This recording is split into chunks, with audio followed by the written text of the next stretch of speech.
Muchas gracias y buenas tardes. Bienvenidos a este CAEX, Carrera Pública Magisterial sin retrocesos en la meritocracia, espacio que busca reflexionar sobre la importancia de defender la meritocracia para el ingreso y ascenso en la carrera pública magisterial y los posibles impactos en la educación del país de darse un retroceso en esta medida. Como muchos de ustedes deben haber escuchado, hace unas semanas el ministro de Educación y el presidente de la República presentaron dos leyes relacionadas con la carrera pública magisterial. La primera de ellas, que establece la conversión de más de 40.000 plazas eventuales a orgánicas, y la segunda, que transfiere fondos a las regiones para financiar la creación de nuevas plazas docentes, de auxiliares y administrativos.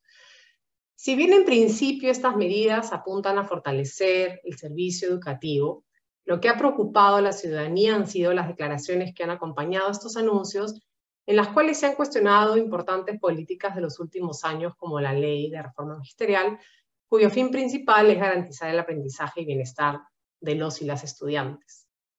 Por otro lado, se han planteado algunos cambios en el sistema de evaluación que relajan las exigencias para el ingreso a la carrera pública y dan mayor peso a la trayectoria profesional, lo que podría limitar el acceso de los docentes más jóvenes a la carrera. ¿Y por qué deberían preocuparnos estos anuncios? Por un lado, existe abundante evidencia que el docente es el factor que más impacta en el aprendizaje de los estudiantes. En efecto, una de las conclusiones más difundidas del estudio McKinsey es que la calidad de un sistema educativo tiene como techo la calidad de sus docentes. Y este mismo estudio muestra que los países que han logrado un alto desempeño en su sistema educativo han implementado procesos efectivos de selección junto con políticas destinadas a mejorar la formación inicial, la motivación y el aprendizaje continuo de sus docentes. Por otro lado, sabemos que cada docente puede impactar en la vida de más de 3.000 estudiantes a lo largo de su carrera profesional. En este sentido, resulta de vital importancia promover mecanismos que permitan garantizar que el servicio educativo esté a cargo de profesionales con las competencias necesarias para la compleja tarea de enseñar. Y uno de estos mecanismos justamente es la carrera pública magisterial. Para reflexionar sobre este tema tan relevante para la educación en nuestro país, el día de hoy contamos con la participación de un panel diverso integrado por Juliana Espinosa, exdirectora de Evaluación Docente del Minedu, César Alvarado, maestro y director de la Institución Educativa 1190 de Felipe Guamán Poma de Ayala, Chosica, y Milagro Sáenz, representante del colectivo Volvamos a Clases Perú. Cada panelista tendrá 7 minutos para presentar sus ideas principales sobre el tema asignado y luego pasaremos a un panel de preguntas. En este primer bloque, entonces, tendremos a Juliana Espinosa, quien nos hablará sobre la evaluación de ingreso a la carrera pública magisterial, aciertos y oportunidades de mejora. Adelante, Juliana. Muchas gracias por la invitación. Gracias, Andrea. ¿Se me escucha? Sí. Muy bien.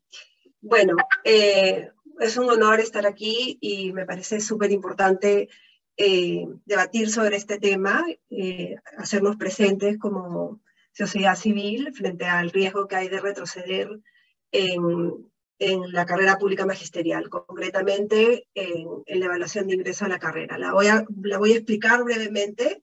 Me gustaría pasar a la siguiente lámina, por favor.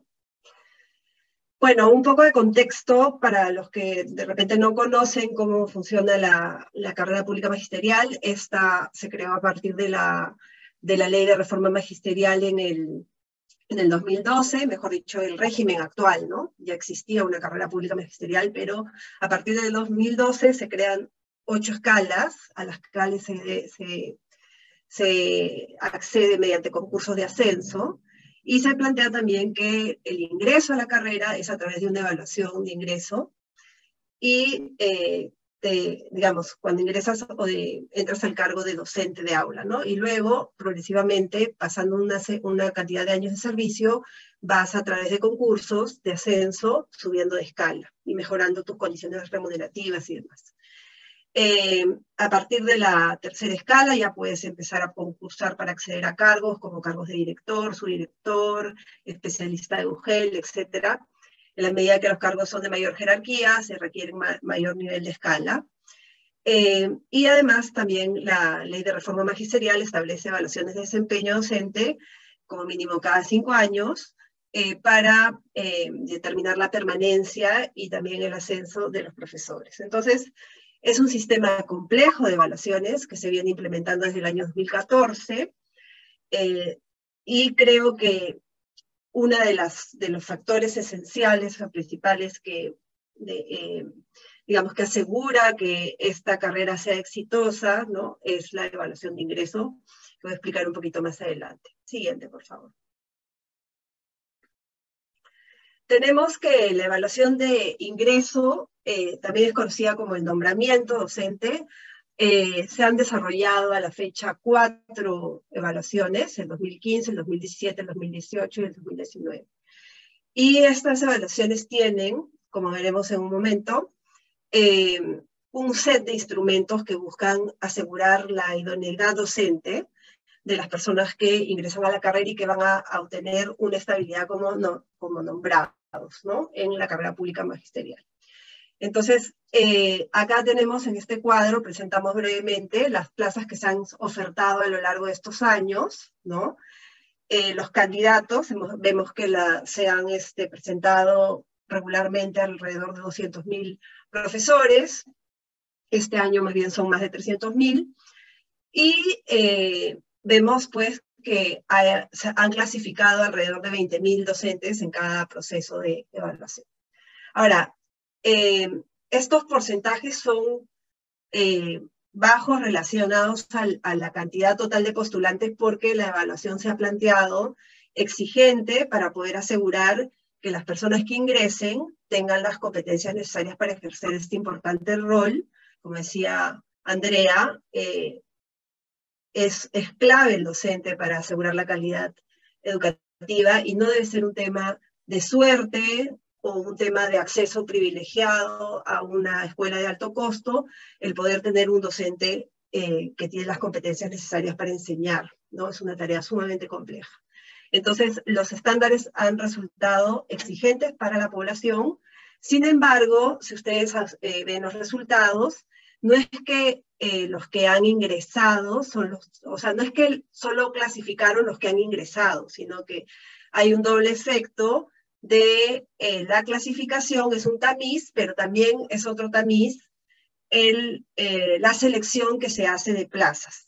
Por ejemplo, en zonas rurales remotas, en los últimos años, más del 60% de las plazas no han sido elegidas. Entonces, digamos que el nivel de nombramiento podría ser mayor si las plazas también resultaran las plazas que están en contextos más vulnerables resultaran más atractivas también. Entonces, estas son un poco las cifras de los últimos procesos de nombramiento. Siguiente, por favor.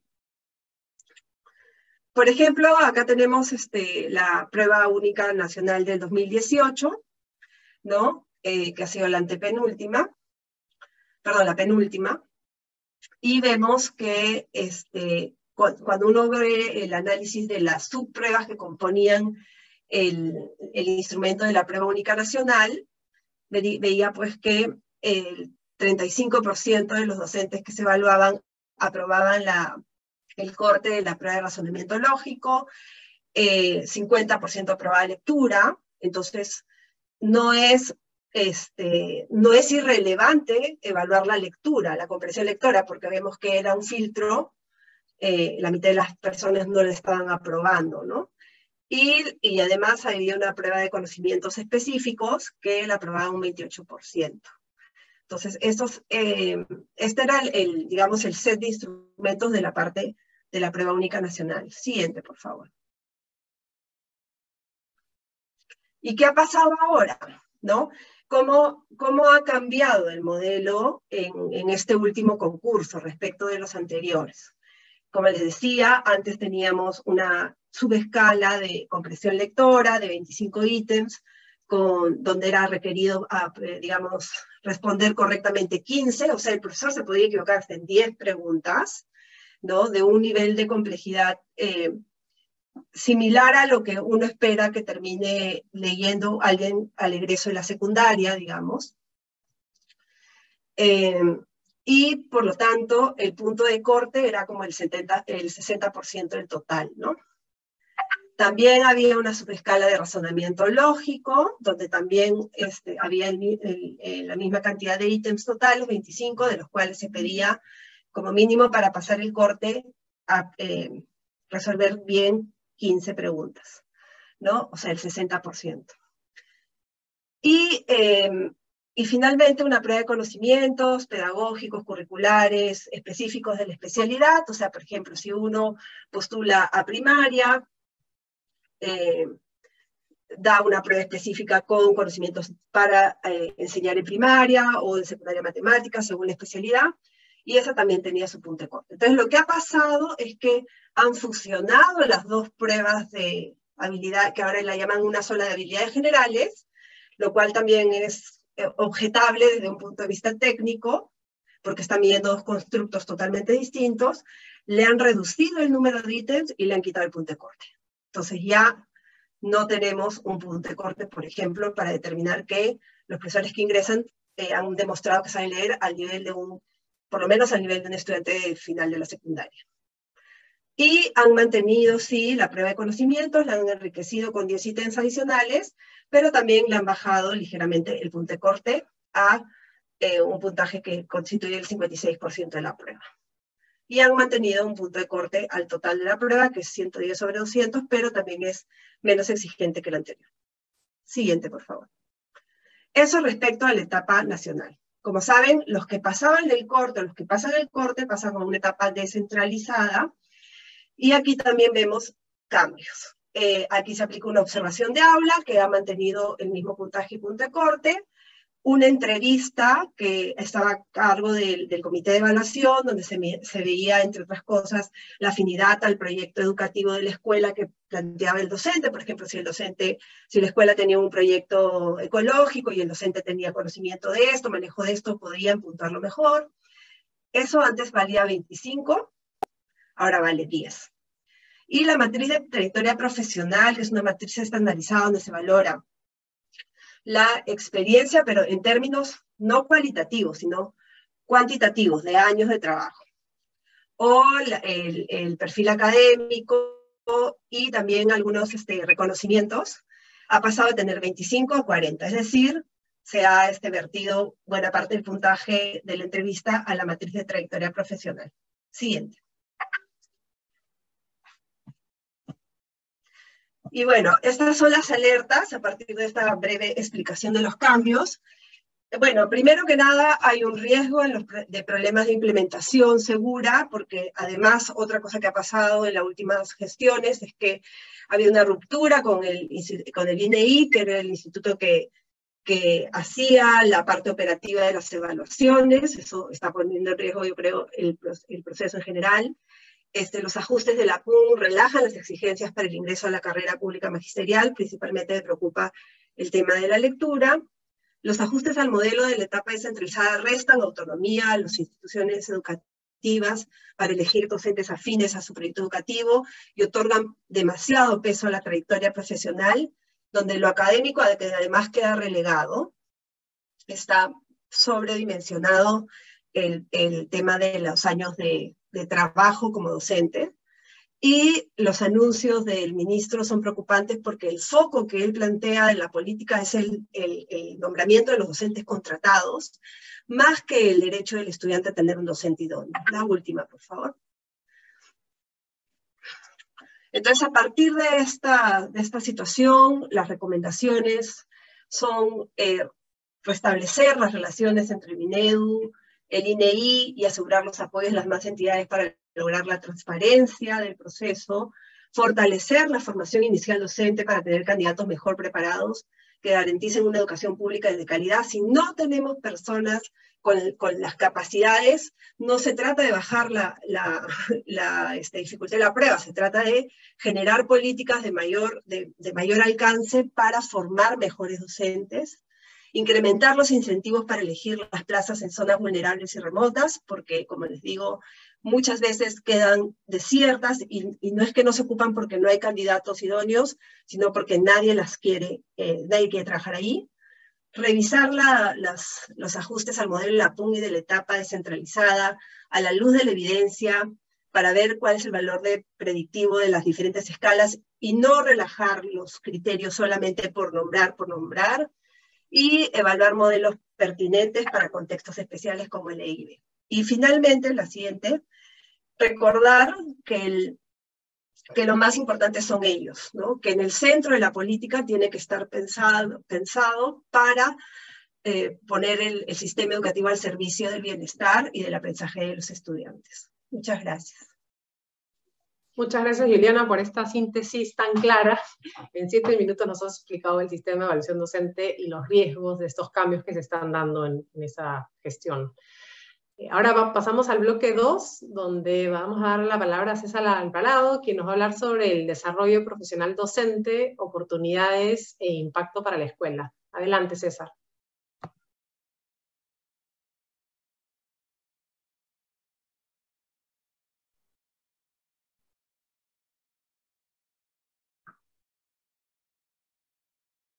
Gracias.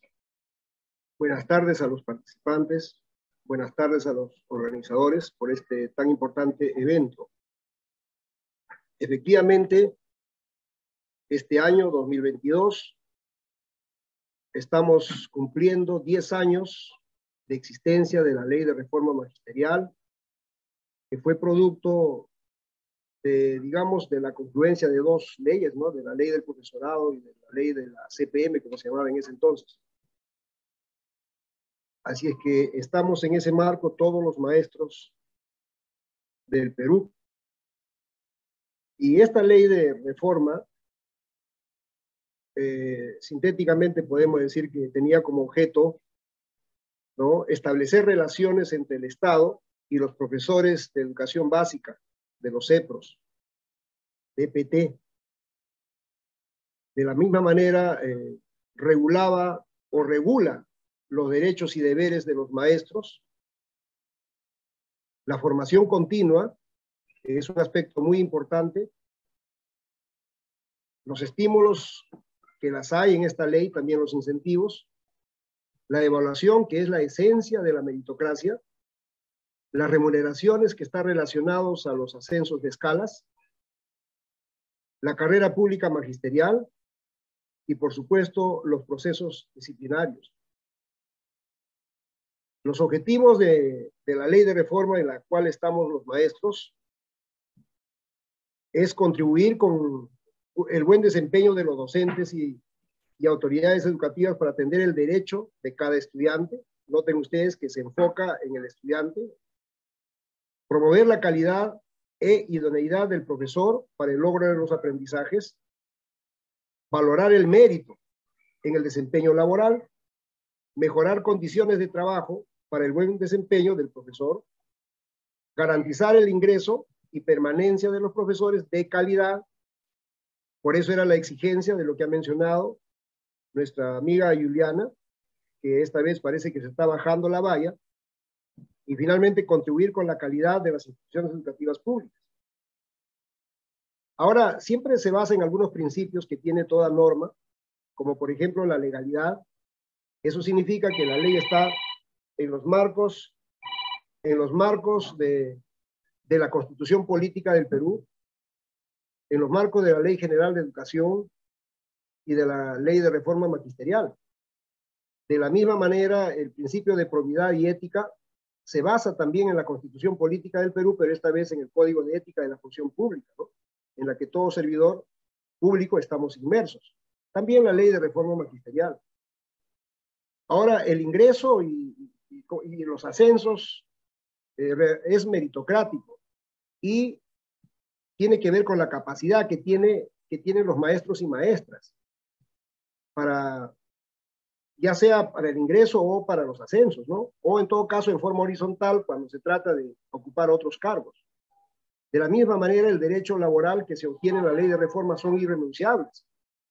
Si hubiera alguna duda, entonces lo que vale es, o lo que se prefiere es, la que favorece al trabajador, en este caso al maestro, ¿no? Siguiente, por favor.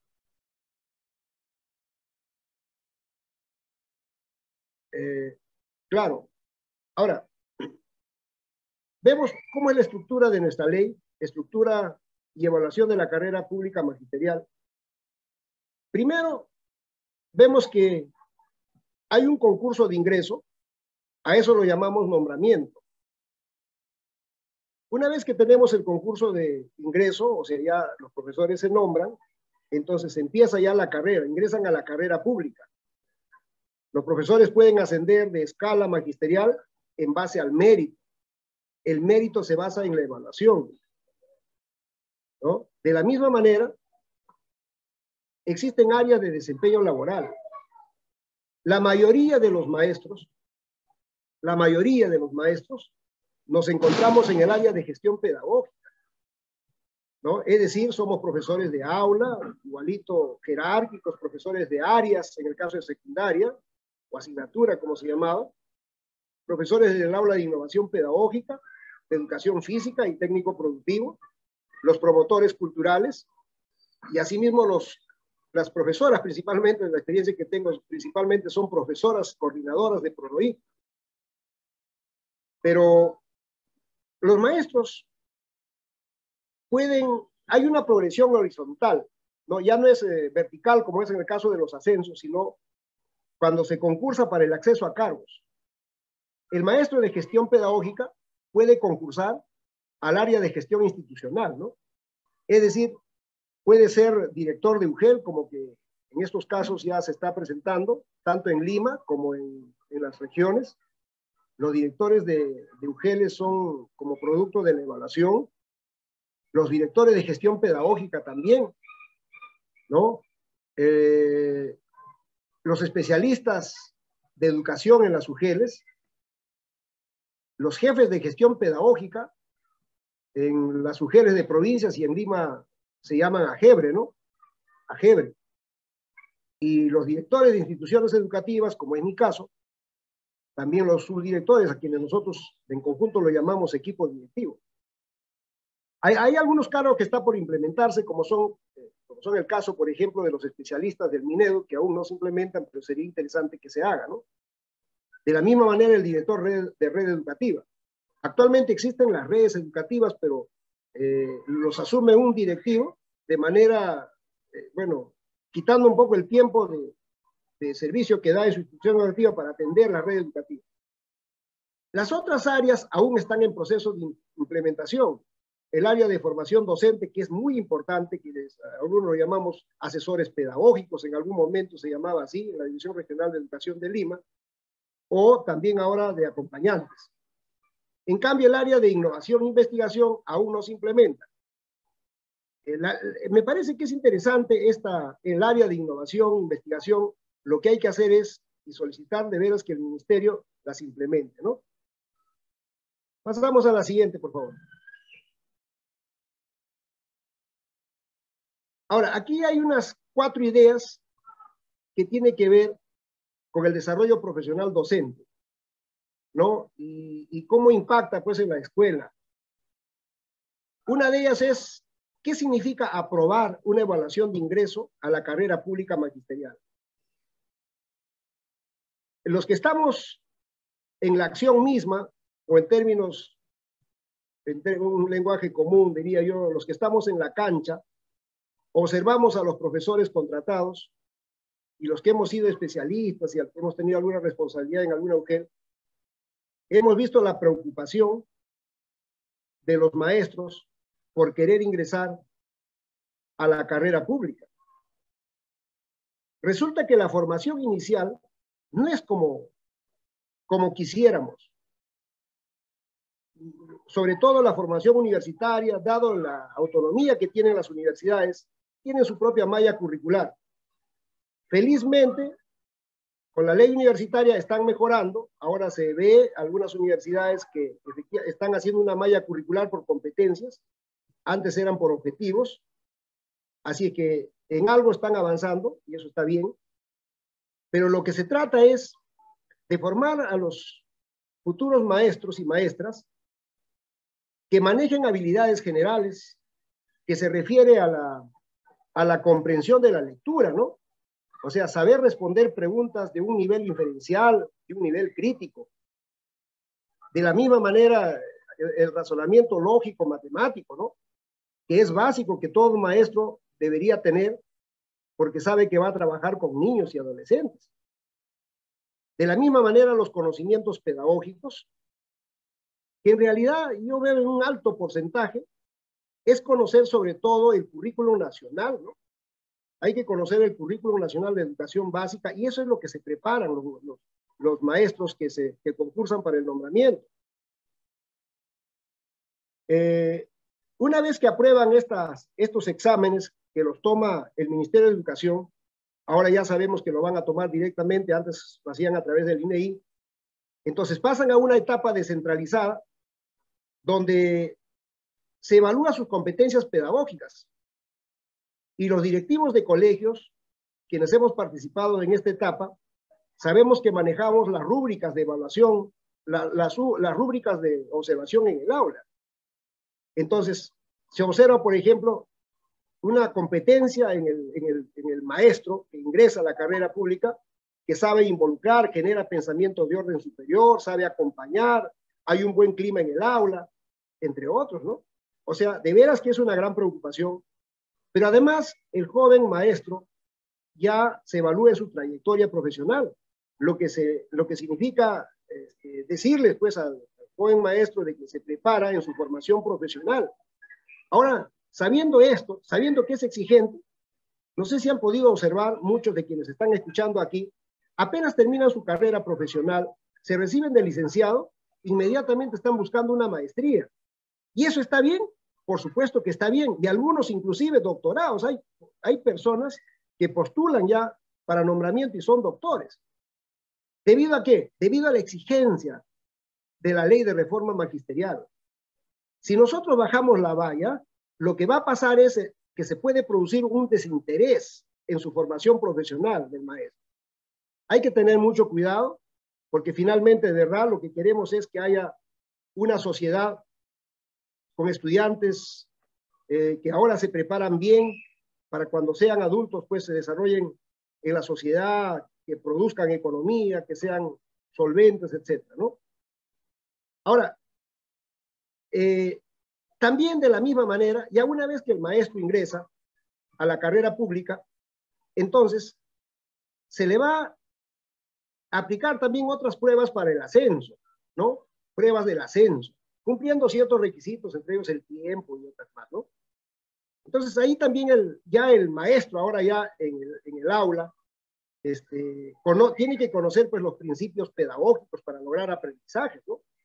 Comprender las teorías de los aprendizajes, la didáctica específica de cada área, los procesos pedagógicos en términos generales, los conocimientos disciplinarios de cada área. De la misma manera, una trayectoria profesional mucho más exigente. Nosotros que hemos pasado por estas evaluaciones decimos, oiga, hay la necesidad inclusive hasta de escribir un libro, ¿se acuerdan, no? Hemos escrito 1, 2, 3 libros, oiga, porque te motiva y te dice que produzca, pues, textos escolares o textos que sirvan para que los estudiantes aprendan.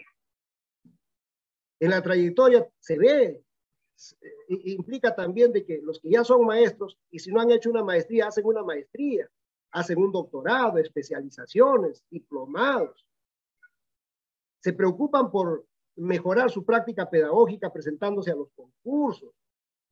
Pueden tener algunos reconocimientos de la ADREL, del ministerio, participan en esos concursos de FONDEP, de buenas prácticas pedagógicas, etcétera, etcétera, ¿no? O sea, es muy interesante, es exigente esta ley de reforma que esperamos que se mantenga, ¿no? ¿Y cuáles son las bondades de la carrera pública magisterial? Bueno, pues permite el desarrollo profesional del docente, te permite acceder a otros cargos, no solamente gestión pedagógica, como hemos visto, sino también usted puede tener el cargo de gestión institucional, director de UTEL, director de DER, gestión pedagógica, subdirector, director, etcétera, ¿no? De la misma manera, te permite acceder a la formación en servicio, ¿no? Antes había el PRONACAP, esa es una especie de crítica. El PRONACAP era un programa muy interesante porque permitía que retornen los maestros nuevamente a la universidad para actualizarse en el enfoque por competencias. Entonces, eso hay que tener mucho cuidado, ¿no? Entonces, de la misma manera, ¿cuál sería el impacto? ¿No? ¿Cuál es el impacto que tiene, para concluir, el impacto que tiene un maestro de la carrera pública con el estudiante? Claro, pues un buen maestro mejora los aprendizajes.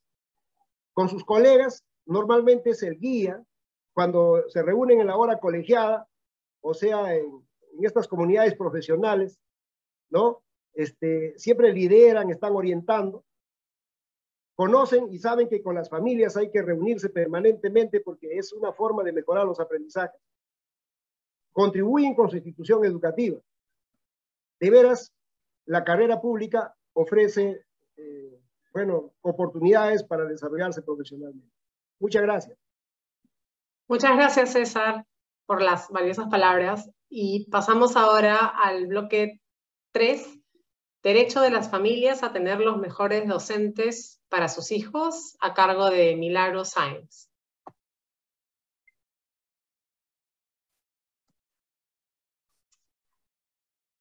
Hola, ¿qué tal? ¿Qué tal? Buenas tardes con todos.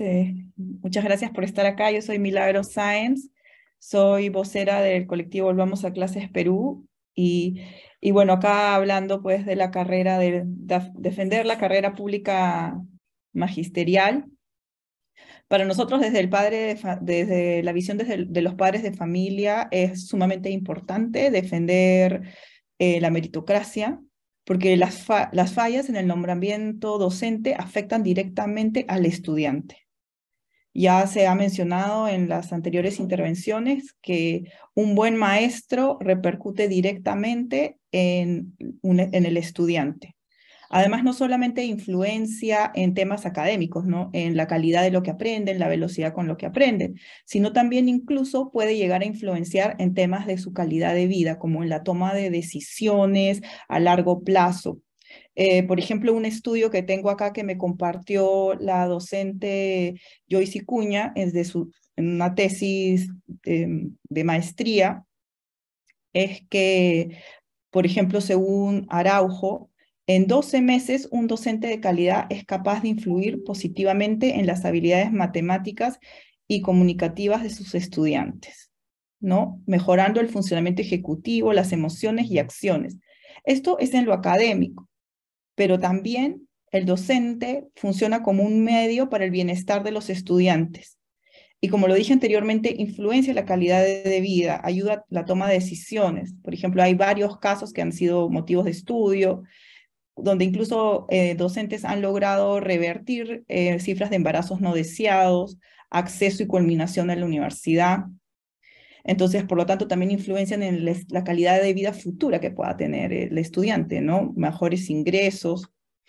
Entonces, realmente a los padres de familia, el tema de defender la meritocracia, la evaluación docente y tener el derecho a nuestros estudiantes de tener los mejores docentes es algo por lo que nosotros debemos de unirnos y alzar nuestra voz y exigir al gobierno, ¿no?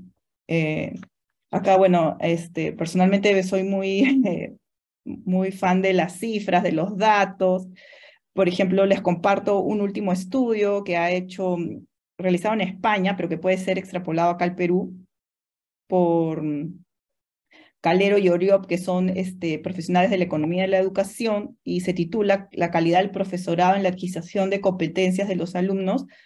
Resulta que un buen profesor en educación primaria, esto es para la educación primaria, garantiza por término medio una mejora del 6% en la adquisición de conocimientos por parte de los alumnos y en sus notas. O sea, mientras mejor evaluado sea el profesor que tienen nuestros niños, nuestros adolescentes, mejor va a ser la nota en un 6%. Si el profesor es evaluado como entre los top 5%, incluso la diferencia va a ser mayor, se sube hasta en 20 puntos en esta escala que hicieron ellos.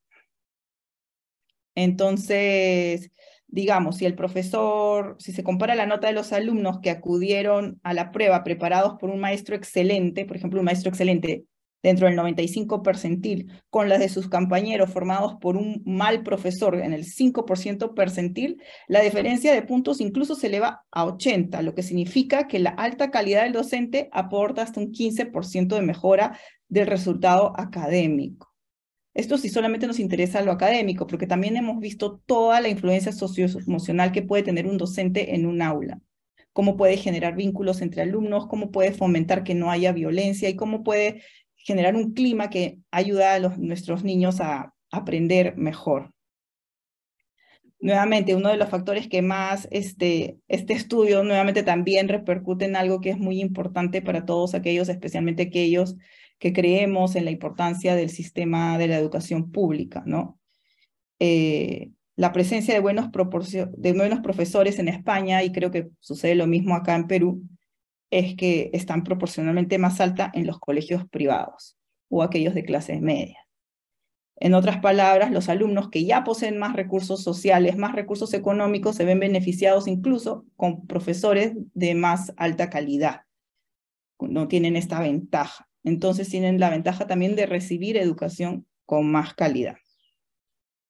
A nosotros, los padres de familia, nos parece sumamente importante contar con docentes que sean de lo más preparados, que tengan vocación. Y una de las cosas más importantes que se aprecian en los padres de familia es precisamente el compromiso de los docentes, porque este compromiso repercute en la calidad de su enseñanza, repercute en lo que nosotros vemos en el día a día en nuestros hijos. Y como lo dice el último estudio que mencioné, el de los educadores españoles, las 3 características que más valoran los padres de familia, no solamente que las valoran los padres de familia, sino que en el estudio también han demostrado que son las más importantes para determinar un profesor con un mayor puntaje que otro, es la formación, las capacitaciones constantes y el conocimiento del área, el curso que dicta. Y como bonus, como extra, las habilidades sociales de este profesor, ¿no? La empatía, el manejo, etcétera, etcétera. Y bueno, esto es básicamente todo desde el punto de vista de los padres de familia, ¿no? Para nosotros es muy claro que hay que defender la meritocracia porque un buen profesor repercute directamente en el aprendizaje de nuestros alumnos, no solo en los aprendizajes académicos, sino también en los sociales. Gracias. Muchas gracias, Milagros, por traer la perspectiva de los padres a este panel. Muy importante también conocer cómo es que los padres ven al docente y el valor que le dan al docente para garantizar aprendizaje de calidad para sus hijos, ¿no? Ahora pasamos al panel de preguntas. Vamos a tener 15 minutos. Tenemos algunas preguntas ya identificadas. Cada panelista va a tener 5 minutos para responder las preguntas que se le asignen. Vamos a empezar entonces con Juliana. La primera pregunta dice así: ratificando la importancia y validez de un sistema de evaluación confiable y riguroso, consideramos que a 10 años de aprobada la Ley de Reforma Magisterial, se cuentan con resultados y evidencias que permiten plantear la necesidad de una revisión técnica de las normas y disposiciones consideradas en la carrera pública magisterial con el objetivo de fortalecerla. ¿Cuáles consideras que son las principales mejoras que deberían incorporarse? Gracias, es una pregunta muy buena. Creo que efectivamente hay que debatir los modelos de evaluación y en general todos los procesos de evaluación y ponerlos al servicio de su función formativa.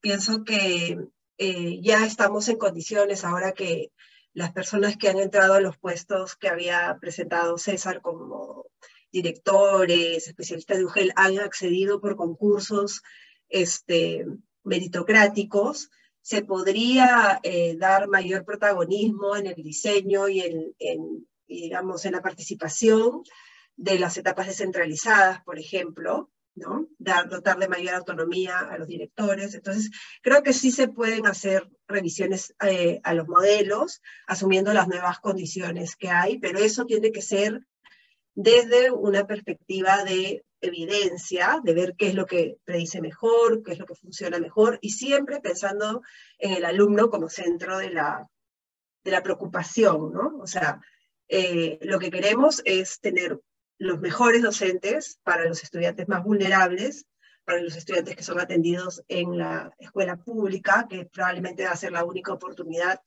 que van a tener para poder superar las dificultades que tienen por las condiciones económicas. Entonces, sí, me parece que se pueden hacer revisiones, pero basadas en evidencia, basadas en discusiones serias, ¿no? Perfecto. Muchas gracias, Juliana. Una pregunta para César. ¿Cuáles consideras que son las principales oportunidades de mejora en la ley de reforma magisterial para seguir impulsando una carrera docente meritocrática que pueda acoger a más docentes?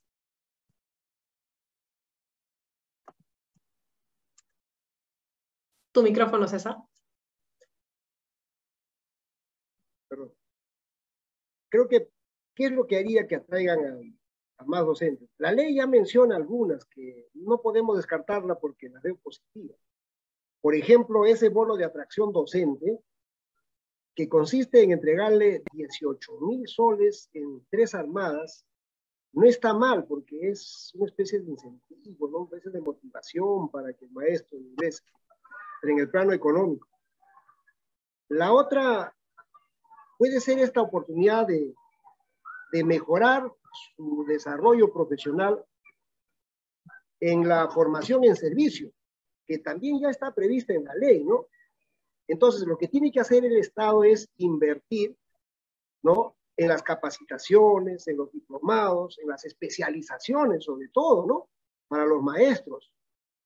Entonces, quizá en estos diplomados, nuevamente, como lo está haciendo ya Perú Educa, manejar muy bien el currículo nacional, por ejemplo, ¿no? La otra que motiva también es que te dice, oiga, tú te puedes desplazar a otros cargos, a otras responsabilidades, por ejemplo, como la de ser directivo, ¿no? Más bien debería implementarse el tema del acompañamiento en forma oficial, darle presupuesto, ¿no? Y estos acompañantes realmente deben conocer su realidad y por regiones, ¿no? O sea, que no vaya un acompañante de Lima al Amazonas, sino yo creo que los del Amazonas muy bien pueden hacer su trabajo, pero hay que implementarla esta. Luego también es muy importante el desplazamiento, que el maestro ya las tiene en la ley de reforma, por ejemplo, cuando se reasignan, es importante que a veces por el nombramiento está bien que se desplacen a provincias, pero es necesario que se junte la familia, ¿no? Entonces está muy bien eso de las reasignaciones, las permutas, los destaques, que permite que los maestros puedan desplazarse. Y finalmente, estas bonificaciones en el plano económico que se entregan a los maestros de esas asignaciones por tiempo de servicios, por ejemplo, ¿no? Por cumplir 25 años, 30 años, hasta se podría mejorar.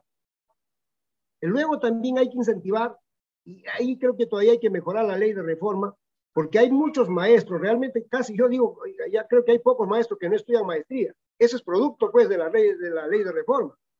Entonces, lo que hay que entregarle es su incentivo. La ley ya la dice, pero dice que el maestro tiene que egresar de una universidad acreditada, y como no hay universidad acreditada, nunca le van a dar ese incentivo. Entonces, mejor que haya un proyecto de ley en el Congreso de la República que diga de universidades licenciadas, y hay que darle su incentivo a los maestros que hagan su maestría, su doctorado, ¿no? Yo creo que esas podrían ser, entre otras, ¿no?, algunas cosas que les permita a los maestros acceder a la carrera pública, ¿no? Y además esta también que ya se ha implementado el tema de participar en los diferentes concursos. Se implementan esos concursos que promueve el FONDEP, que promueve las buenas prácticas, que promueve las palmas magisteriales. Todo eso creo que ayuda a que el maestro se sienta contento en la carrera pública magisterial. Perfecto, César, muchas gracias. Y para Milagros, una pregunta. Para las familias, ¿cuál es el riesgo o impacto que podría tener para los estudiantes el que se retroceda en la meritocracia para ingresar a la carrera pública magisterial? Bueno, como lo dije en mi presentación, ¿no? El impacto podría ser tremendo. Ya hemos visto que un buen docente en primaria, bueno, en el caso específico de primaria, mejora hasta en 6%, mejora las habilidades para el aprendizaje de cursos académicos. Retroceder en la carrera pública magisterial nos traería docentes con menor calidad. Y, Dios mío, perdón. Nos traería, disculpen, tengo todo, la tecnología a veces juega, tengo todo conectado, la computadora, el celular, el reloj. Retroceder en la carrera pública magisterial haría un retroceso en la calidad de enseñanza de nuestros estudiantes, repercutiría directamente en sus aprendizajes y en su calidad de vida, porque un menor aprendizaje te conduce también a tomar decisiones un poco, no quiero decir peores, pero decisiones un poco más riesgosas que podrían poner en riesgo tu futuro. Eso es. Perfecto. Muchas gracias, Milagros. Tenemos una pregunta del público que nos pide enfatizar lo del cambio de los criterios de evaluación. Tal vez ahí, Juliana, que eres la experta en el tema, puedas precisar un poco más a qué se refiere con los cambios en los criterios de evaluación para mejorar justamente la prueba, ¿no? Sí, bueno, los cambios que se han dado respecto de las evaluaciones de nombramiento pasadas han relajado los criterios para el ingreso a la carrera, ¿no? Y entonces uno es que, por ejemplo, esta prueba de lectura que había, ¿no? Y esta prueba de razonamiento lógico se han fusionado y se le ha quitado el punto de corte y se le ha reducido el número de ítems, ¿no? Eso es algo importante porque veíamos que había un 50% de profesores que no pasaban la prueba de lectura y que ahorita ese filtro no estaría operando. Entonces, la capacidad de lector es un predictor muy importante del desarrollo profesional. Entonces, ¿qué estamos haciendo, ¿no? Luego, en la etapa descentralizada, en vez de, digamos, darle más impulso al tema al tema de la entrevista donde se evaluaba la afinidad al proyecto y donde los directores y comités podían puntuar mejor a los candidatos que eran más afines a la filosofía del colegio, etcétera, en una línea de autonomía, se le ha bajado a 10 puntos nomás eso, y más bien la trayectoria se ha subido, pero no toda la trayectoria, la parte de formación académica ha quedado como era antes, y lo que se está puntuando mucho son los años de experiencia. Entonces, pero no una experiencia de calidad necesariamente, sino simplemente años de haber ejercido el rol.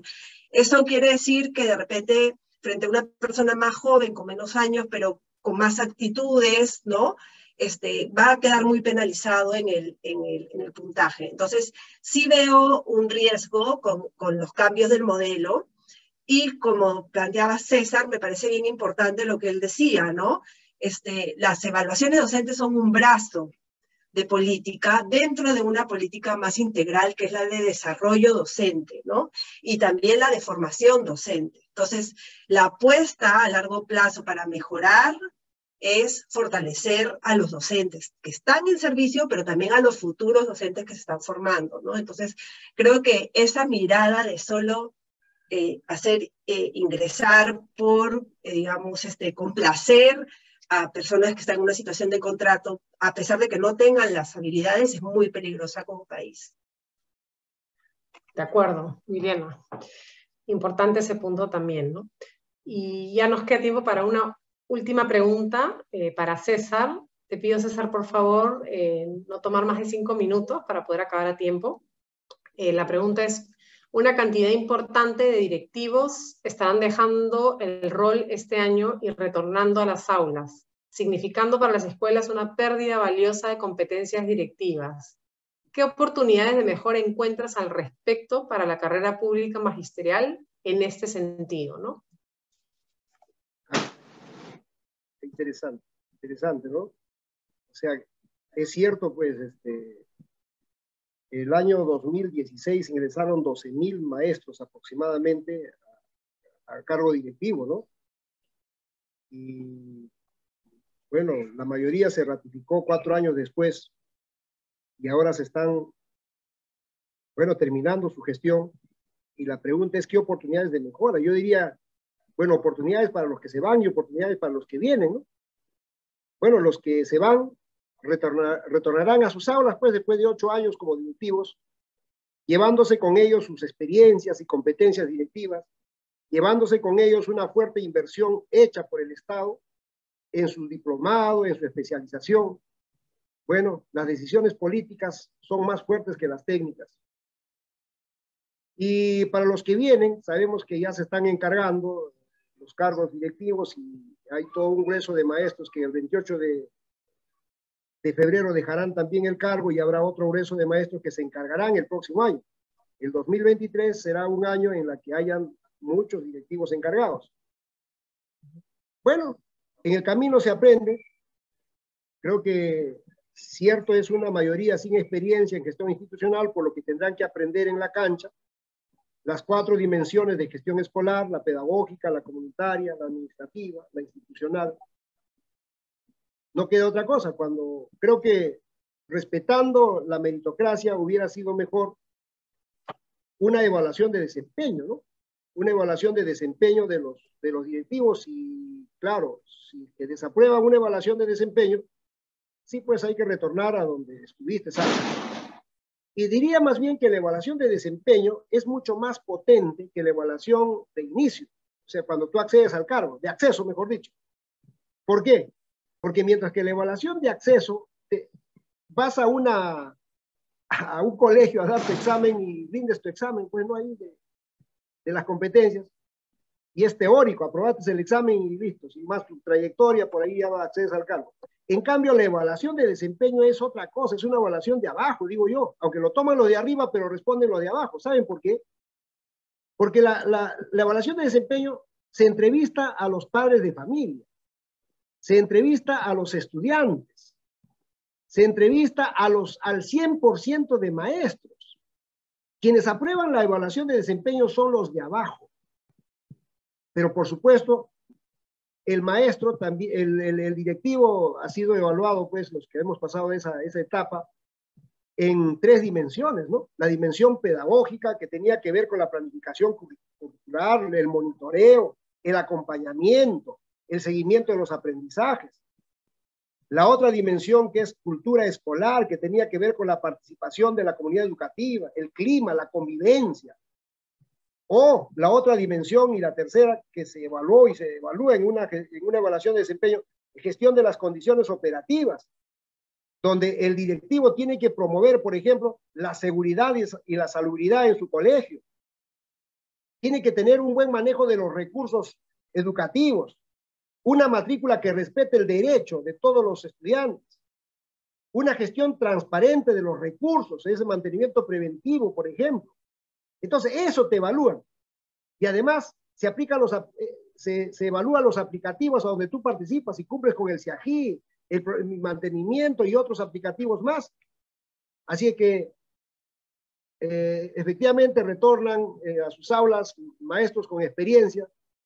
Probablemente estén otra vez empezando no empezando, no, porque ya las conocen, se van a presentar a los futuros exámenes para ocupar algunos cargos, o si no, también el aula, pues, como decía José Antonio Encinas, el más alto cargo que tiene un maestro que tiene un ciudadano es el maestro de escuela.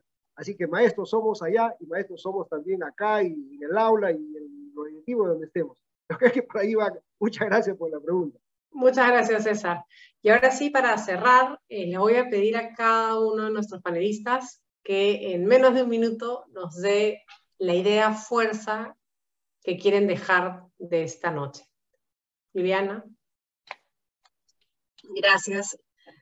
Bueno, me parece que no debe ser un tema de suerte ni de un tema de acceso privilegiado a un colegio de alto costo el tener asegurado un buen profesor. Los niños que son atendidos en el sector público, muchos de ellos vienen de de familias de condiciones o entornos vulnerables, y son los que más necesitan tener los mejores profesores. Entonces creo que tenemos que tener un buen sistema de selección de docentes mirando el derecho del niño, que es el derecho, digamos, principal que quiere resguardar la política educativa actualmente. Eso. Gracias. Gracias, Juliana. Milagros. Sí, las fallas en el proceso del nombramiento docente afectan a los estudiantes directamente. Y nosotros como padres de familias tenemos que alzar nuestra voz y defender la meritocracia, porque esto afecta directamente a nuestros hijos, a nuestros estudiantes. Es importante defender la carrera pública magisterial y desde nuestra posición como padres involucrarnos también en la educación de nuestros hijos. No solamente hay que mandarlos a clases, hay que también participar en las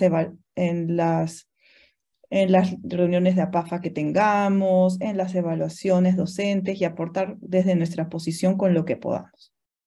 Gracias. Muchas gracias, Milagros. Y César, para terminar.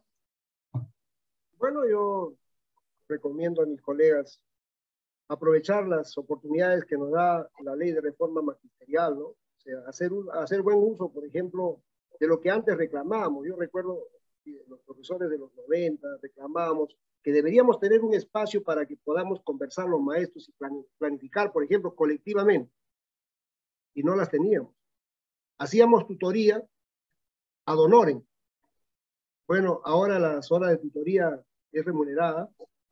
Lo que nosotros llamamos la hora colegiada también es remunerada, en la que nos permiten reunirnos pues, entre colegas para intercambiar experiencias, y es lo que debemos hacer y no debemos perderla, ¿no?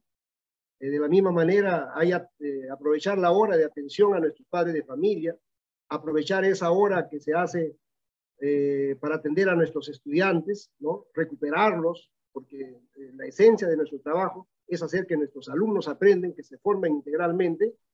Entonces, es una tarea que tenemos los maestros que hemos asumido pues esta profesión, ¿no? Y yo creo que hay que seguir para adelante, hay que postular, hay que mejorar la ley de reforma en algunas cosas, pero creo que en esencia la meritocracia sí debe continuar en nuestra educación.